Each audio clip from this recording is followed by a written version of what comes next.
Well, hello there. How are you? This is Emily Craig, and it is Tuesday. It's been raining all day. It's been one of those wonderful days of drizzle, and it's cool, and it just feels good to stay in the house and watch the drizzle. Although I did go out, I did walk down to the store and got myself a muffin and some things. Yes, I like the drizzle. I remember the drizzle. And what has come up for me, I just spent a couple of hours listening to a presentation by, what's this woman's name in Scotland? Leslie Riddick, Scotland. And she's talking about the North Atlantic as a group of communities that happen to be nations. Okay, the Faroe Islands have a grand total of 50,000 people, and they're independent from Denmark, and they're independent from everybody, and they have wonderful internet service, and they do this and they do that. And Leslie is from Scotland, and she's trying to do some of the same things they're doing at the Faroe Islands. And she's talking about what's going on in Norway and fishing rights and farm rights, and looking at the alternative perspectives of the Swedish and the Finnish and the Norwegians and the Scottish and the British. And she really makes a point that I'd felt deep in my heart for a long time, that culture matters. Culture matters. Okay. It matters to me that my father was English. All right, he was English. And I have a lot of the characteristics of the English. All right, and so I do what I do. And it matters to me that the culture of globalism is a tsunami wave of aliens to overcome whatever was there before. That bothers me. All right. In truth, the corporate culture is not a culture. It is a uniform commercial code of rule baiting in which corporations find legalistic ways to dominate over more and more groups of people. Okay, I'm from the Xerox culture, and I was at Xerox when they turned over a new leaf and changed from having autonomous technical representatives to having cut out technical paper dolls who all followed the performance check charts, who followed the yellow brick road and did what they were told and didn't know anything except what was on their desk, which is what corporate culture does.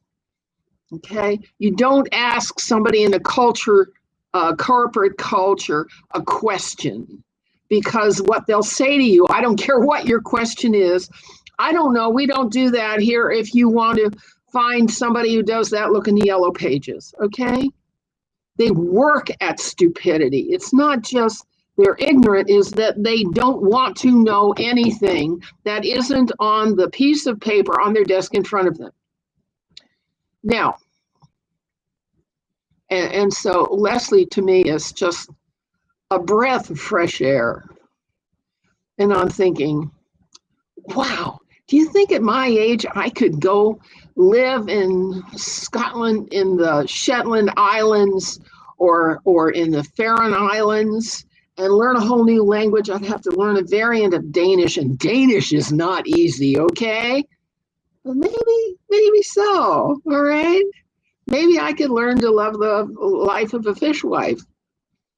Okay, but the point is that corporate society runs protection rackets, all right?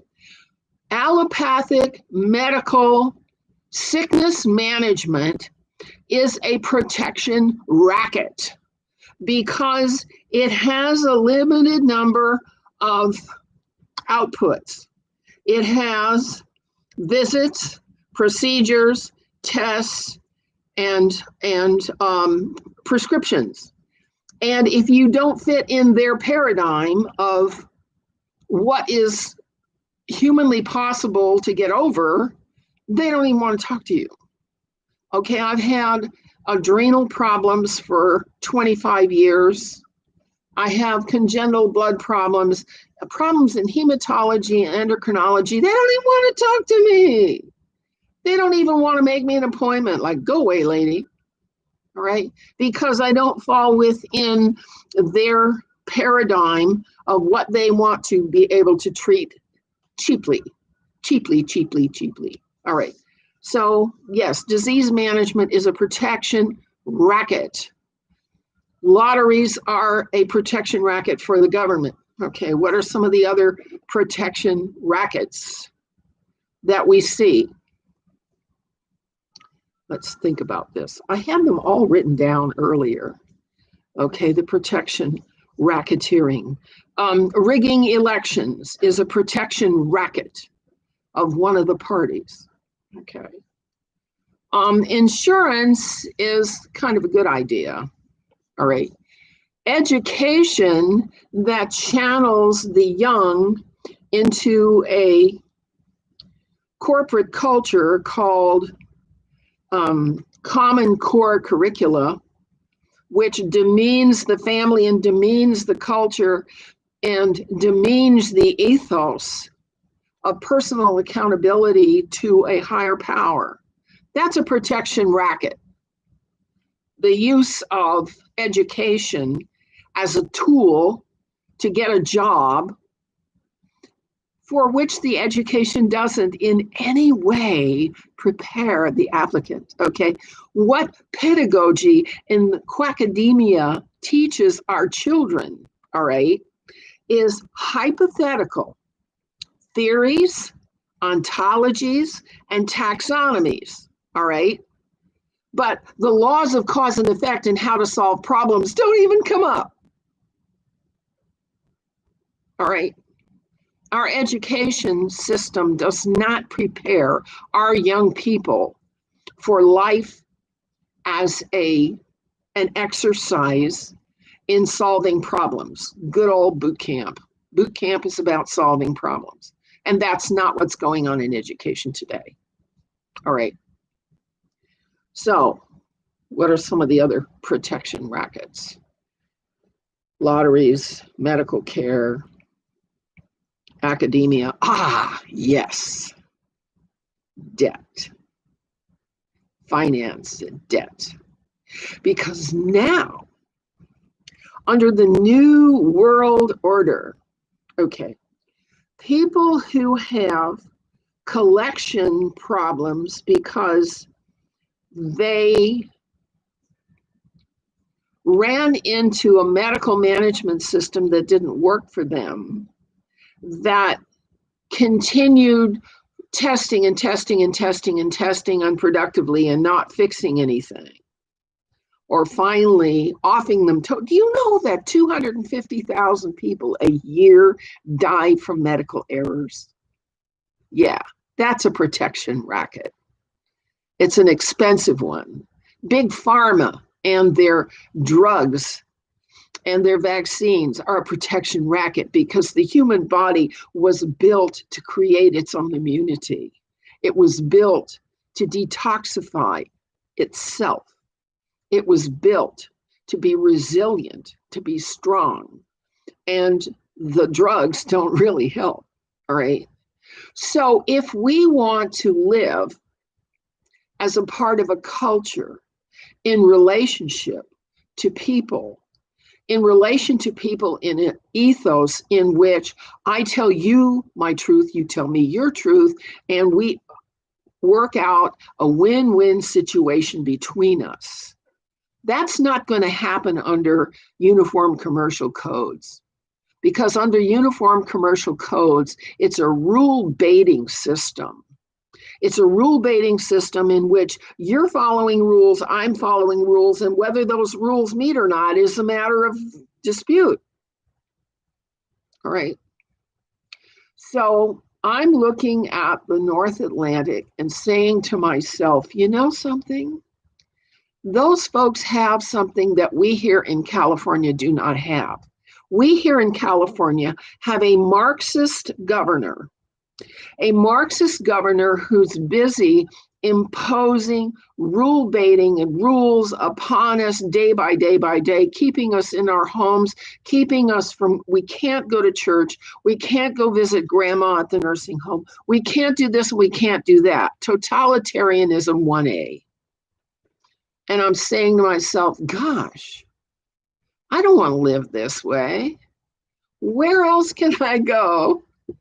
Where else is there that I can go and come and go as I please, and deal with the dangers of 5G as I deal with the dangers, and deal with the dangers of infection as I deal with the dangers? Being dictated to is not what I signed up for, friends. Is that what you've signed up for? I don't think so. All right. And so, if we want to live by our personal culture, the corporate culture ain't it, baby. We have to find a way to get free from the chips, the debts, the human resource management that makes us into consumable products that can just, our livelihood, our work, our vocation that gives us the sustenance and the resources that we need to live can just be turned off in a minute. That's what industry can do. But where you have a culture and where you have relationships and where you have mutually agreed upon agreements and contracts that people respect, it's a whole different ballgame. It's a human life and not an industrial commercial version of a human life. All right. And so what has happened to the United States, it has transformed from a country that followed the golden rule, do unto others as you would have them do unto you. Let your yes mean yes and your no mean no.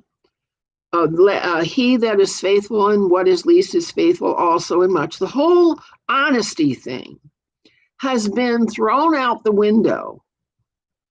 And now you do according to the rules that you are given, and you say to your customers exactly the script that you are told to say to your customers, whether that meets their needs or not. Hey, I spent 45 years in customer service. And what happens to me when I call customer service? I go nuts. Okay, I just have a problem with it, because they put you on hold for half an hour with a shrieking tape, and they're so stupid. They don't know anything. They don't know the background. They don't know the backstory. They don't know the alternatives. They don't know nothing. And that's corporate culture. They don't know nothing.